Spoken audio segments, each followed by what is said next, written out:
যে ঘরের মানুষ সকালবেলা ফজরের নামাজকে মহব্বত করে না, নামাজের জন্য বিছানা ত্যাগ করে না, ওই ঘরে কল্যাণ নেই, ওই ঘরে কল্যাণ নেই।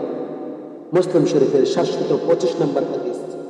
ইমামুল আম্বিয়া রাসূল পাক সাল্লাল্লাহু আলাইহি সাল্লাম বলেছেন, দুনিয়াতে যা কিছু আছে এবং দুনিয়া সমস্ত কিছু এক পাল্লায়, আর ফজরের 2 রাকাত যদি এক পাল্লায় রাখা হয়, ফজরের 2 রাকাত সুন্নতের সমতুল্য হবে না।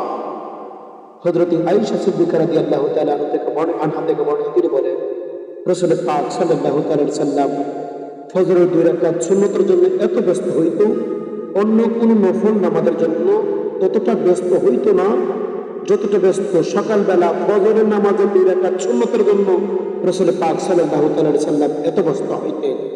ফজরের নামাজ যে ব্যক্তি পড়ল, ওই ব্যক্তি আল্লাহর জিম্মায় চলে গেল।